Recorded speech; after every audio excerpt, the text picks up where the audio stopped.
My dear brothers and sisters, we are gathered together in the name of the Father, and of the Son, and of the Holy Spirit. Amen. The Lord be with you. And with your spirit. My dear brothers and sisters, today we celebrate the solemnity of the Holy Spirit, the third person of the Holy Trinity, the person who is responsible for the birth of the Church in union with God the Father and His Son, Jesus Christ. We now continue to celebrate this Paschal mystery. Today we end after this Mass, we end the celebration of the Easter season. And we continue to celebrate our Easter season by acknowledging that we are sons and daughters of God through the passion, death, and resurrection of Christ. And let us remember through the sprinkling of this holy water, our baptism in Christ. Gloria in excelsis Deo.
Let us pray.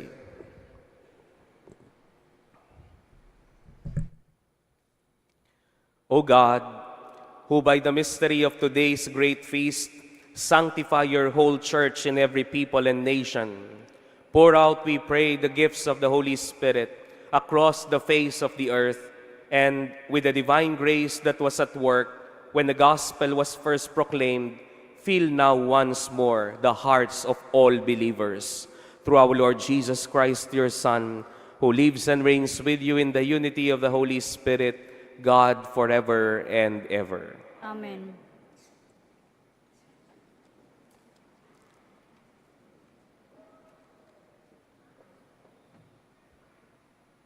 A reading from the Acts of the Apostles.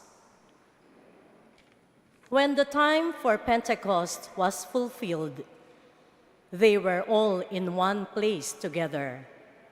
And suddenly there came from the sky a noise like a strong driving wind, and it filled the entire house in which they were. Then there appeared to them tongues as of fire, which parted and came to rest on each one of them. And they were all filled with the Holy Spirit and began to speak in different tongues as the Spirit enabled them to proclaim. Now there were devout Jews from every nation under heaven staying in Jerusalem. At this sound, they gathered in a large crowd, but they were confused because each one heard them speaking in his own language. They were astounded, and in amazement they asked, "Are not all these people who are speaking Galileans? Then how does each of us hear them in his native language? We are Parthians, Medes, Elamites, inhabitants of Mesopotamia, Judea and Cappadocia, Pontus and Asia, Phrygia and Pamphylia, Egypt and the other districts of Libya near Cyrene, as well as travelers from Rome, both Jews and converts to Judaism, Cretans and Arabs. Yet we hear them speaking in our own tongues of the mighty acts of God." Word of the Lord. Thanks be to God. Send forth your Spirit, O Lord, and renew the face of the earth.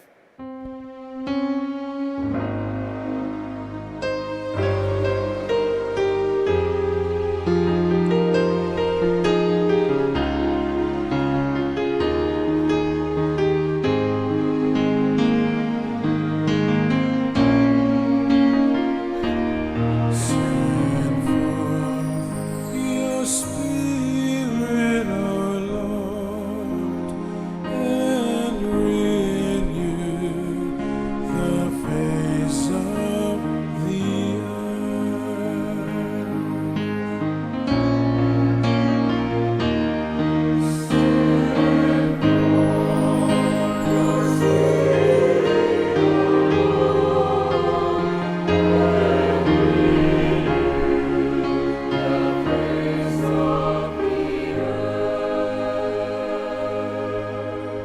Bless the Lord, O my soul. O Lord, my God, you are great indeed. How manifold are your works, O Lord. The earth is full of your creatures.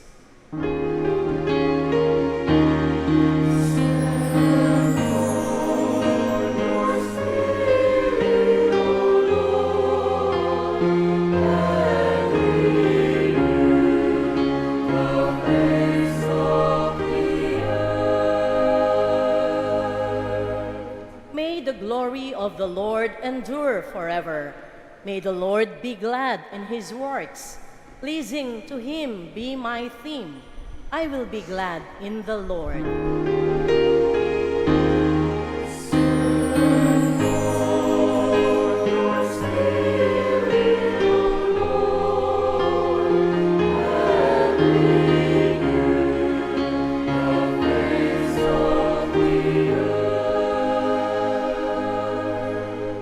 If you take away their breath, they perish and return to their dust. When you send forth your Spirit, they are created, and you renew the face of the earth. Your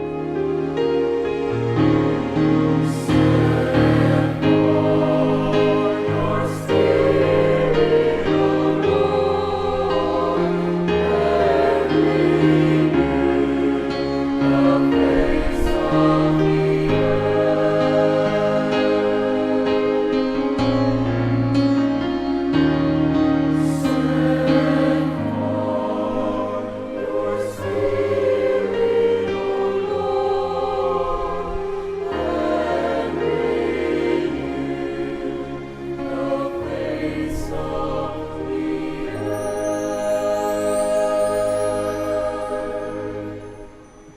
A reading from the first letter of St. Paul to the Corinthians. Brothers and sisters, no one can say, Jesus is Lord, except by the Holy Spirit. There are different kinds of spiritual gifts, but the same Spirit. There are different forms of service, but the same Lord. There are different workings, but the same God, who produces all of them in everyone. To each individual, the manifestation of the Spirit is given for some benefit. As a body is one, though it has many parts, and all the parts of the body, though many, are one body, so also Christ. For in one Spirit we were all baptized into one body, whether Jews or Greeks, slaves or free persons, and we were all given to drink of one Spirit. Word of the Lord. Thanks be to God.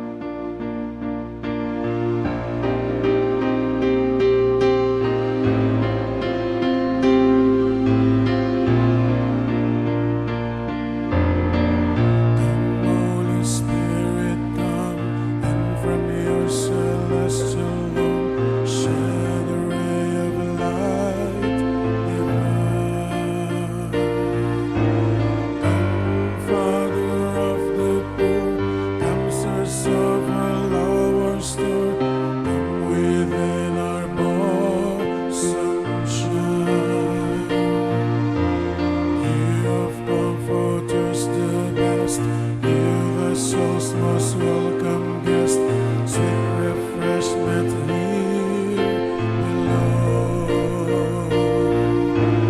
In our labor as we serve, grateful coolness in the heat, solace in the midst of war.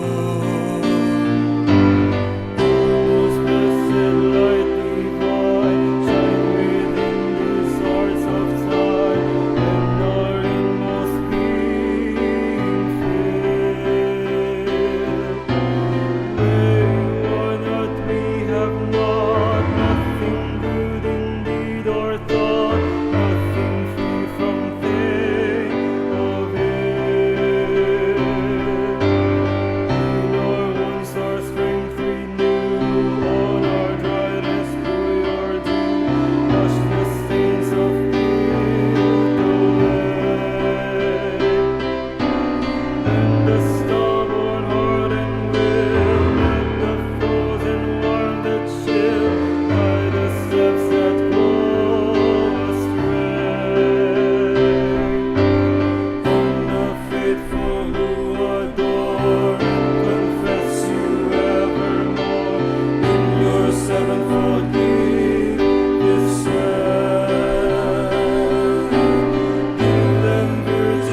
Come, Holy Spirit, fill the hearts of your faithful and enkindle in them the fire of your love.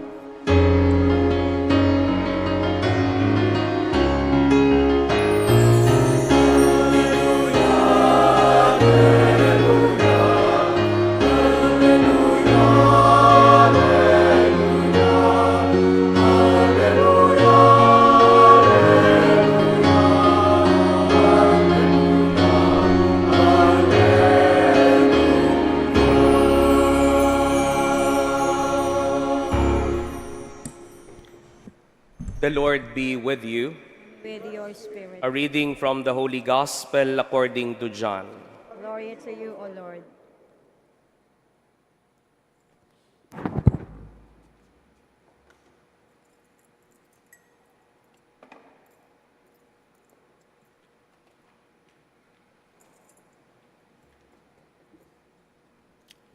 On the evening of that first day of the week, when the doors were locked where the disciples were for fear of the Jews, Jesus stood in their midst and said to them, "Peace be with you."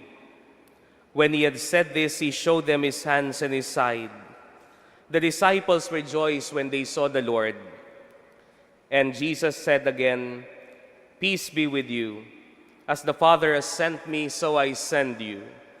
And when he had said this, he breathed on them and said to them, "Receive the Holy Spirit. Whose sins you forgive are forgiven them, and whose sins you retain are retained." Brothers and sisters, the Gospel of the Lord. Praise to you, Lord Jesus Christ.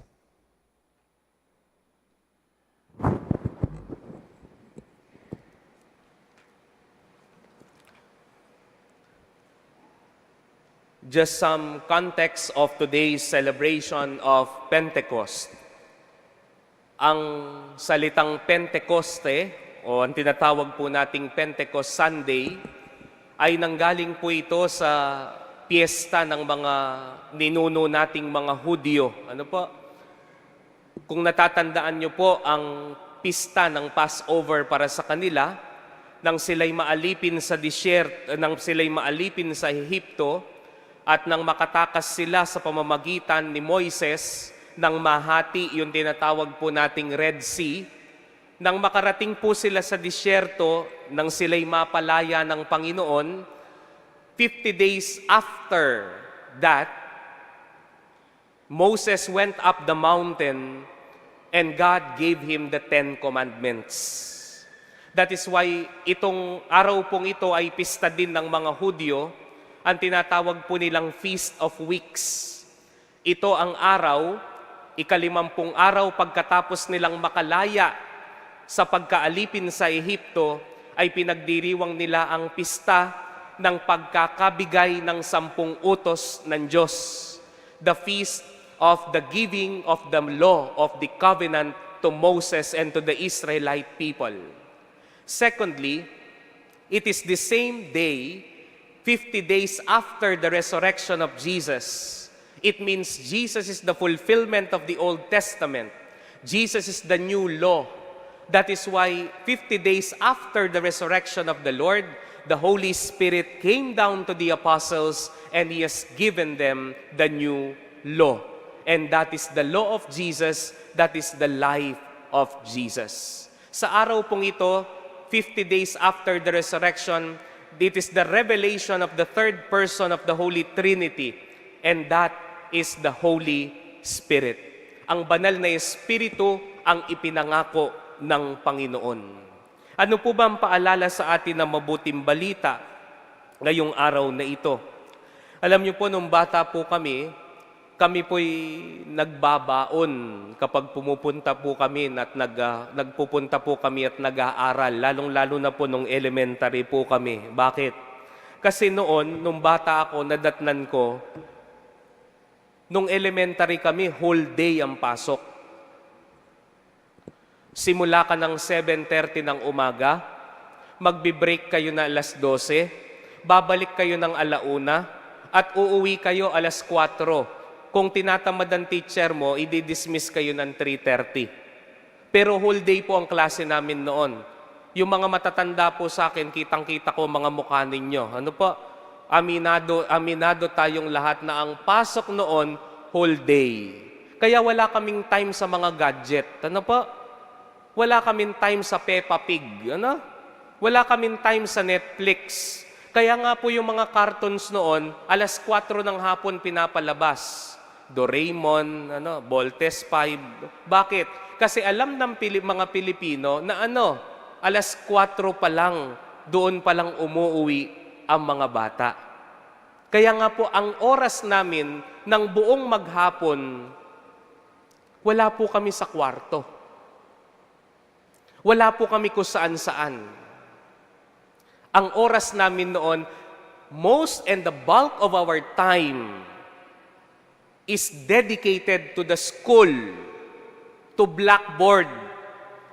Hindi kami nagmumukmok, nagtatanim kami ng gulay-gulay, nakikisalamuha kami sa mga kalaro.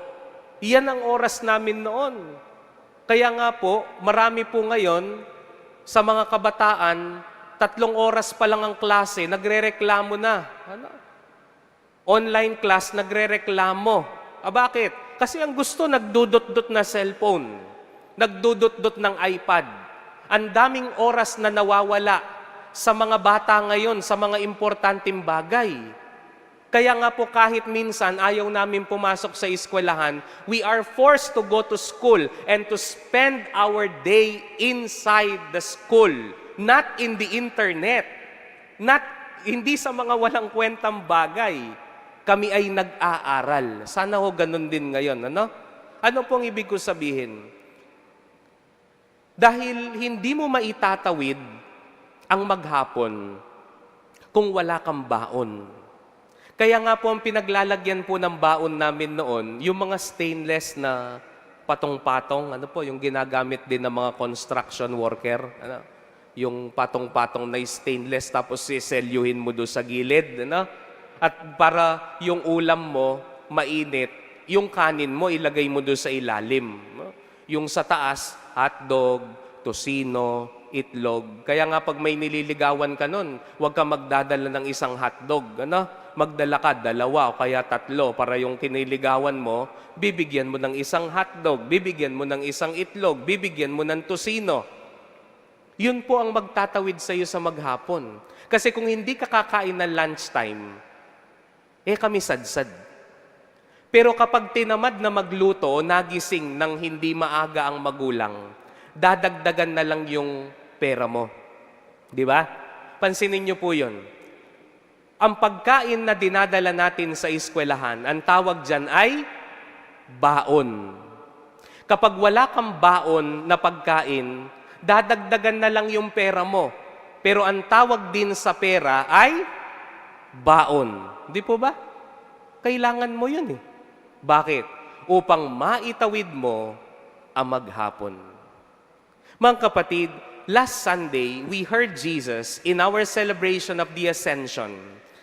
Jesus said to the disciples, "Go into the whole world and proclaim the gospel to all nations, baptizing them in the name of the Father, and of the Son, and of the Holy Spirit, and teach them to follow my commandments. And remember this, I am with you until the end of the age."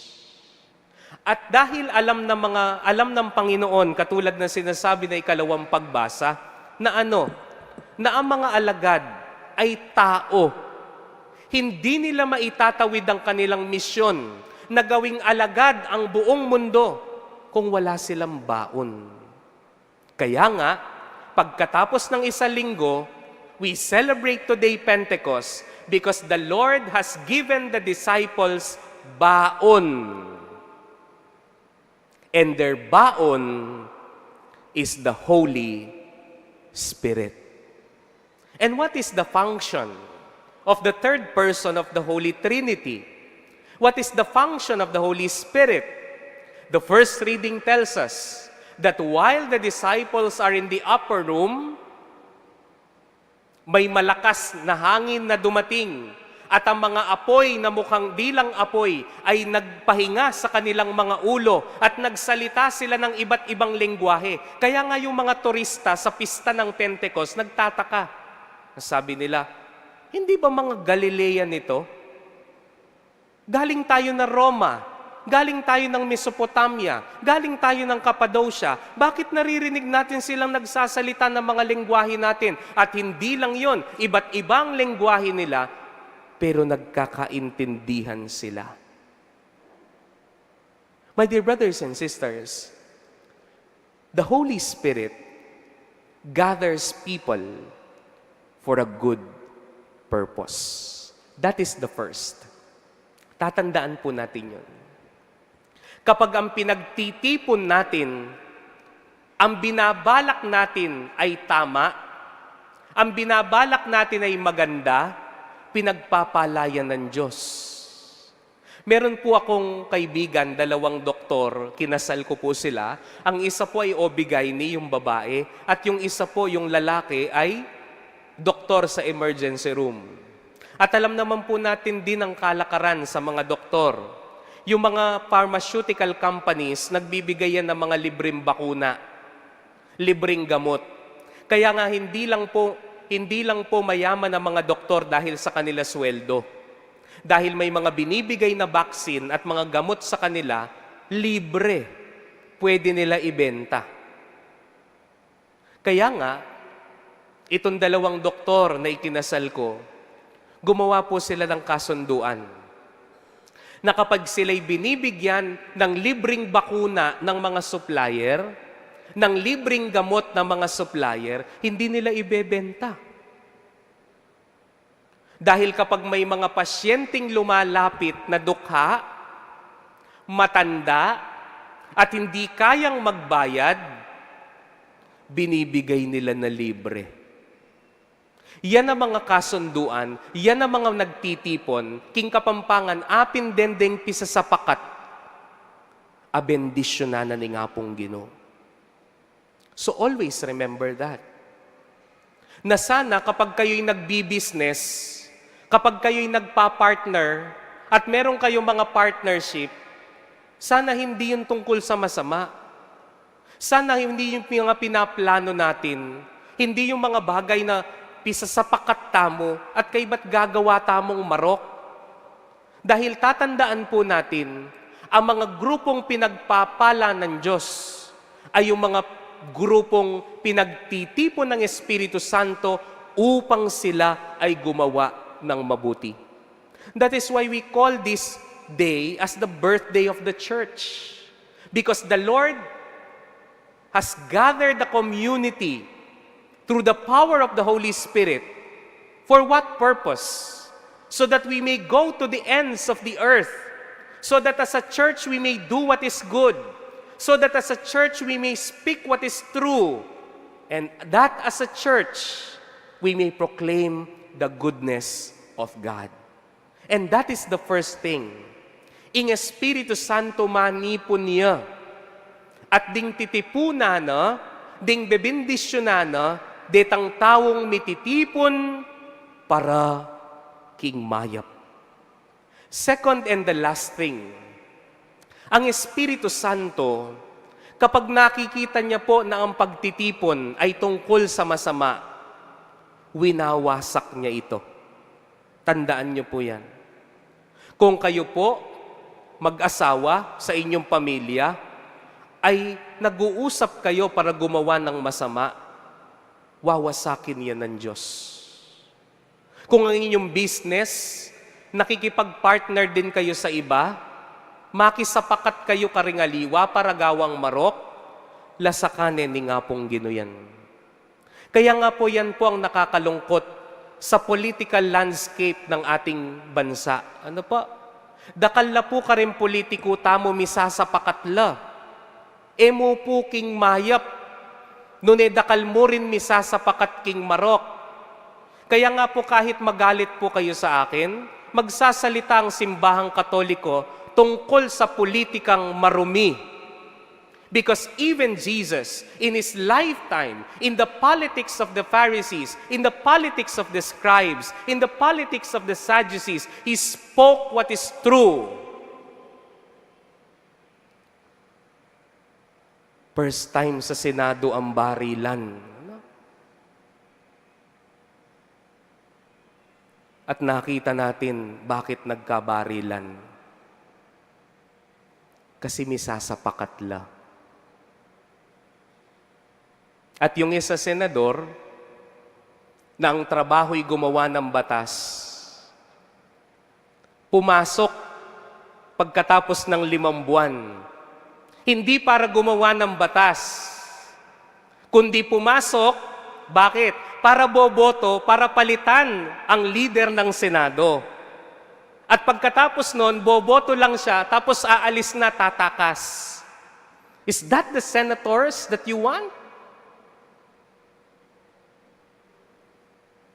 Why? Because the impeachment trial is looming. Kaya kailangan palitan ng mga leader na Senado.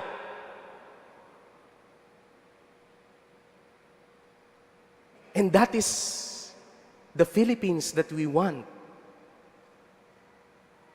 And that is all of these politicians, my dear brothers and sisters, reflect the kind of voters that we are. Isa lang po ang gusto ko sabihin. Kung ang bagong liderato ng Senado, ang majority na ito, ay nagtipon-tipon kung masama ang kanilang layunin. Mark my words, wawasakin yan ng Diyos. Dahil anuman ang pagtitipon na may balak na masama, winawasak ng Diyos. Dahil ang pinagpapala ng Diyos ay ang mga taong nagtitipon-tipon para sa ikabubuti ng iba, para sa mabuting layunin. And I think, my dear brothers and sisters, today is the anniversary of the birthday of the church. And we come here, and we are gathered here for one purpose. Because we want to praise the Lord. We want to thank the Lord. We want to hear His words so that we may do what is good. So always remember these two things in this feast of Pentecost. The role of the Holy Spirit is one of blessing. He blesses people who come together for a good purpose. And secondly, one of the roles of the Holy Spirit is to destroy the relationship of people who gather to do what is evil. Ing Espiritu Santo, maglasak yang pamitipon daring marok at mamendisyon yang pamitipon para king mayap. Amen. Let us now profess our faith. I believe in God,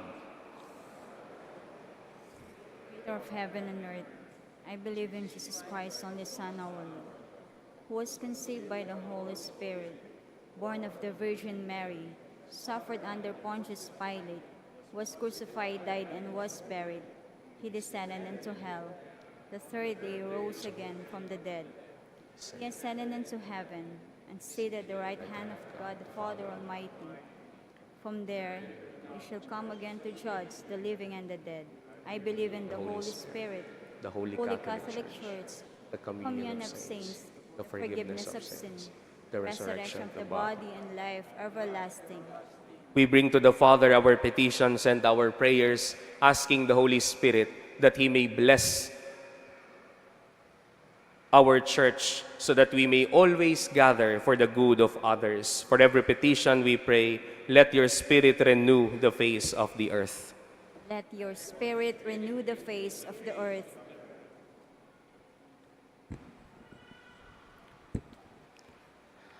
On the churches spread all over the earth, on the communities with 1,000 faces, on Christians scattered over the whole wide world, pour out your Spirit. Let your Spirit renew the face of the earth. On the Pope and the leaders of the churches, on bishops, on pastors, on all who have a ministry of service, pour out your Spirit. Let your Spirit renew the face of the earth. On Christians persecuted for their faith, on those who doubt or waver, on all who seek God and wait for the Spirit, pour out your Spirit. Let your Spirit renew the face of the earth. On those who oppress their brothers and sisters, on those in positions of power, on those who are enslaved and on those who are free, pour out your Spirit. Let your Spirit renew the face of the earth. On those who spread the gospel, on those whose task it is to forgive sins, and those bound in the shackle of their fault, pour out your Spirit. Let your Spirit renew the face of the earth. On those who are gathered here in your name, on those who have left our communities, on those newly baptized these days, pour out your Spirit. Let your Spirit renew the face of the earth. In the silence of our hearts, let us pray for our own personal intentions.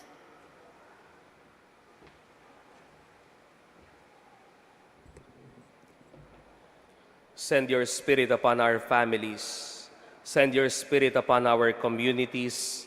Send your Spirit upon our country, our politicians. Awaken their conscience, Almighty Father, that we may gather for a single purpose, for the building up of your kingdom through Christ our Lord. Amen.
Pray, my dear brothers and sisters, that my sacrifice and yours may be made acceptable to God, the Almighty Father. May the Lord accept this sacrifice at your hands for the praise and glory of his name, for our good and the good of all his holy church. Grant, we pray, Almighty Father, that as promised by your Son, the Holy Spirit may reveal to us more abundantly the hidden mystery of this sacrifice and graciously lead us into all truth through Christ our Lord. Amen. The Lord be with you. And with your spirit, Lift up your hearts. we lift them up to the Let Lord. us give thanks to the Lord our God. It is right and just. It is truly right and just, our duty and our salvation, always and everywhere to give you thanks, Lord, Holy Father, Almighty and Eternal God.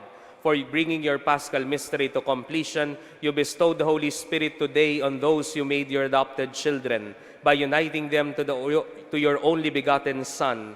This same Spirit, as the Church came to birth, opened to all peoples the knowledge of God and brought together the many languages of the earth in profession of one faith. Therefore, overcome with paschal joy, every land, every people exalts in your praise, and even the heavenly powers with the angelic hosts sing together the unending hymn of your glory as they acclaim.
You are indeed, Holy Almighty Father, the fount of all holiness. Make holy, therefore, these gifts, we pray, by sending down your Spirit upon them like the dewfall, so that they may become for us the body and blood of our Lord Jesus Christ. At the time he was betrayed and entered willingly into his passion, he took bread and giving thanks broke it, and gave it to his disciples, saying, Take this, all of you, and eat of it, for this is my body, which will be given up for you.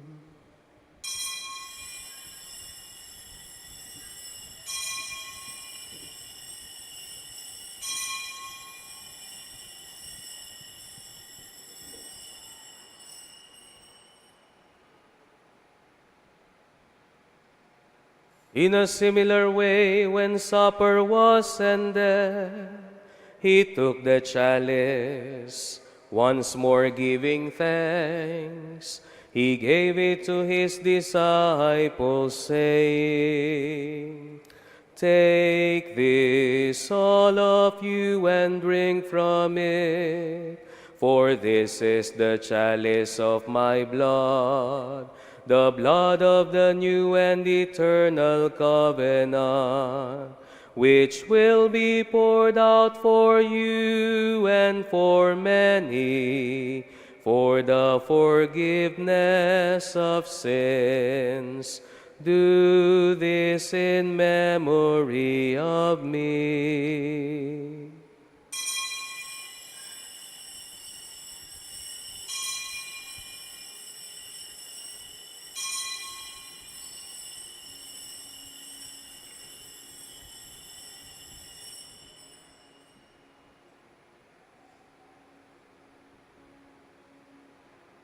The mystery of faith.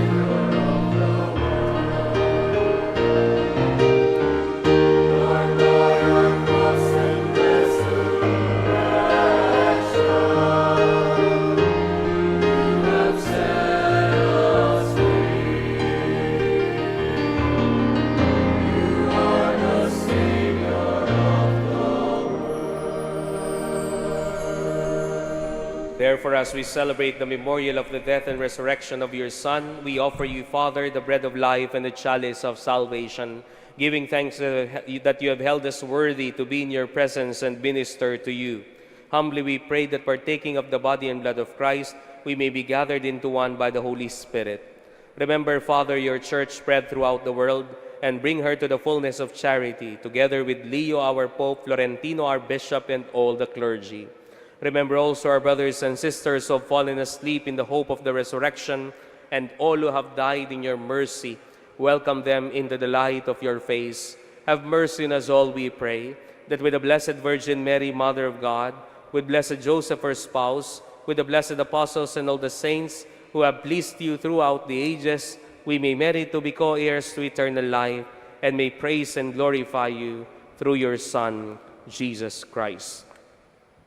Through him, and with him, and in him, O God, Almighty Father, in the unity of the Holy Spirit, all glory and honor is yours forever and ever.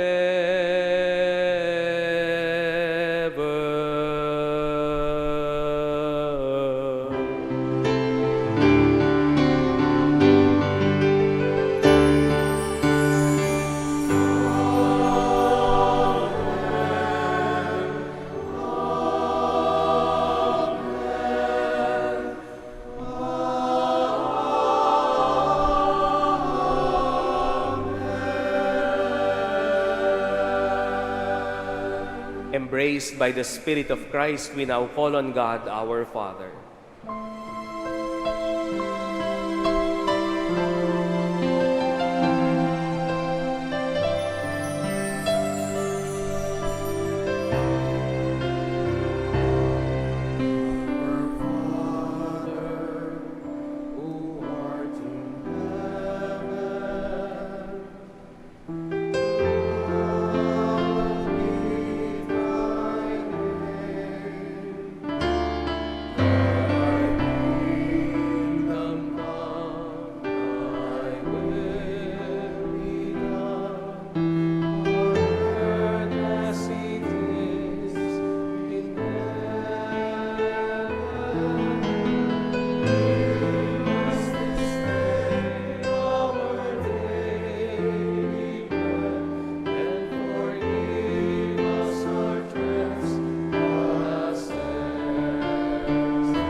Deliver us, Father, we pray, from every evil, and graciously grant peace in our days, that by the help of your mercy we may be always free from sin and safe from all distress as we await the blessed hope and the coming of our Savior, Jesus Christ.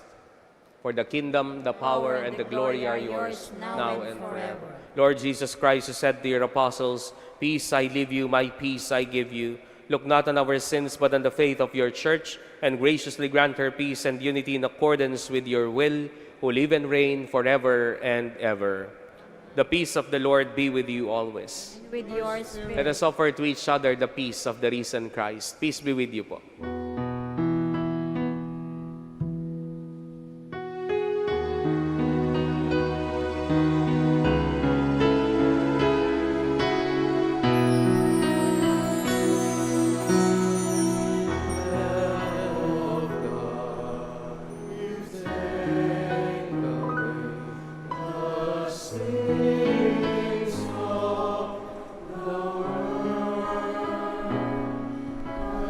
Have mercy.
My dear brothers and sisters, behold our Lord Jesus Christ, the Son of God and the Son of Mary, who takes away the sins of the world.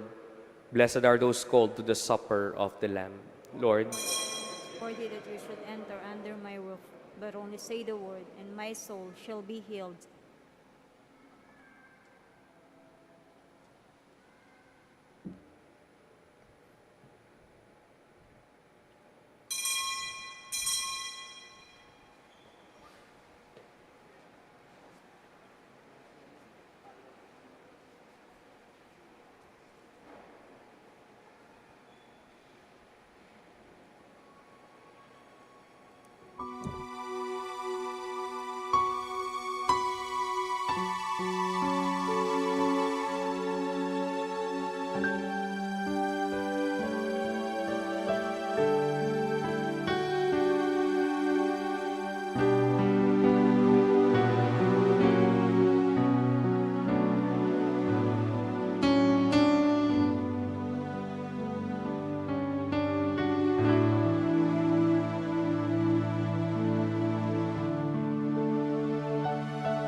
Let us pray.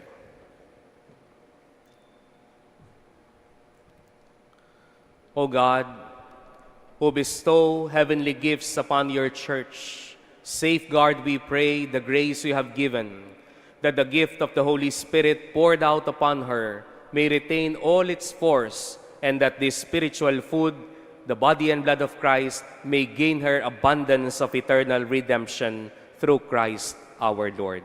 Amen. Siklod tapo. Panalangin ning bansa para king kalinawan isip, pamagbaliklog at pamagbayo. Malugod daig pa, Diyos ning katutuan at ustisya.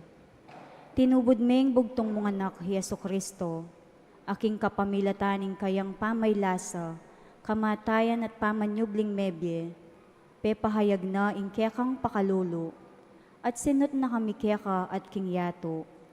Lalapit kami keka magdulap pangaulo, katuliran at pamagbayo king kaya kaming labwad. Ing bansami makatalakadya king metong nga masakit pikuros dalan, akakit ming mipinpining katutuan, mayayantala ing ustesya, ating pamisagsagan painaning puso kaladwa, ning kaya kaming lipunan.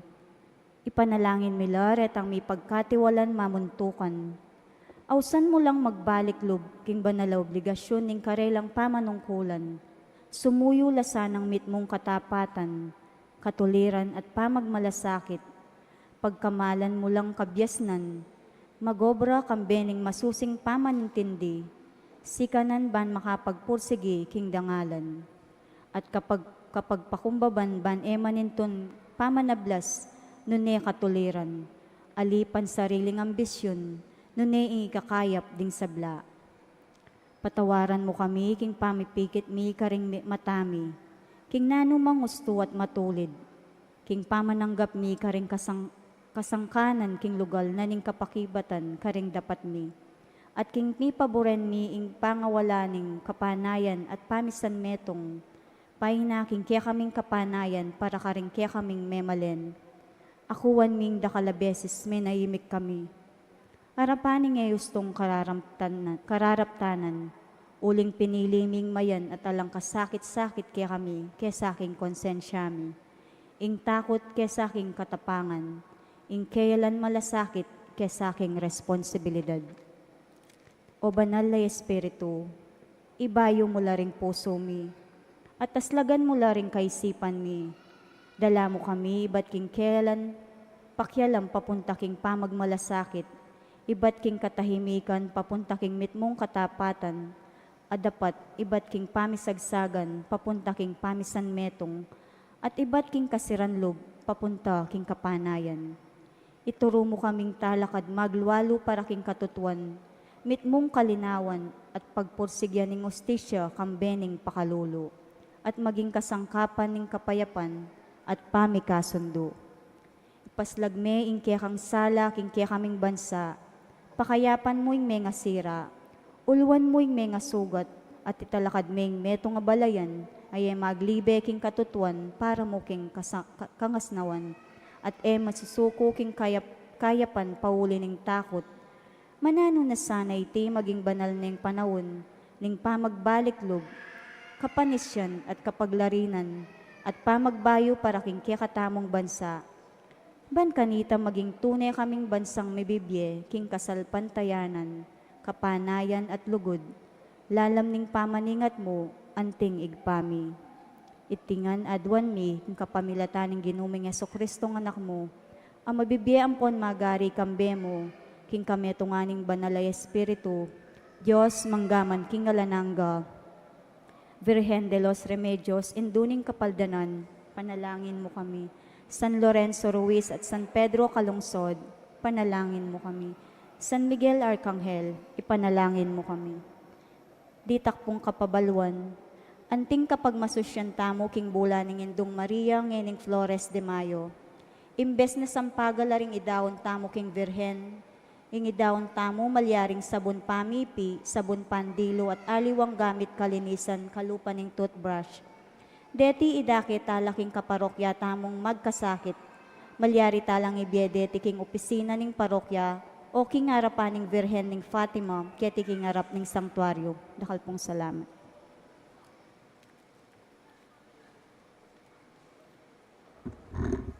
Just a catechetical remark, today is the last day of Easter. That is why you will see that the Paschal candle will be removed from the sanctuary. It is the end of the Easter season after this Eucharistic celebration. But the Paschal candle will be used whenever we baptize children. Ano po? That is why Easter continues to live within us because Christ is alive. The Lord be with you.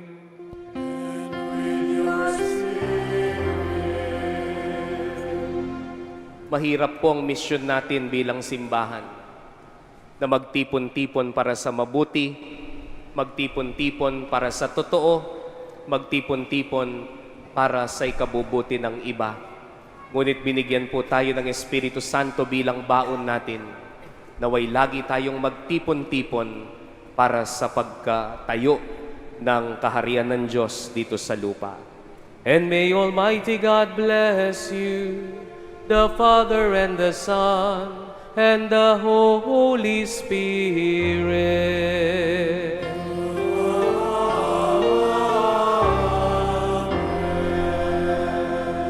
The Eucharist has been offered. Go and bring with you the power of the Holy Spirit. Alleluia, alleluia. Thanks be to God. Alleluia.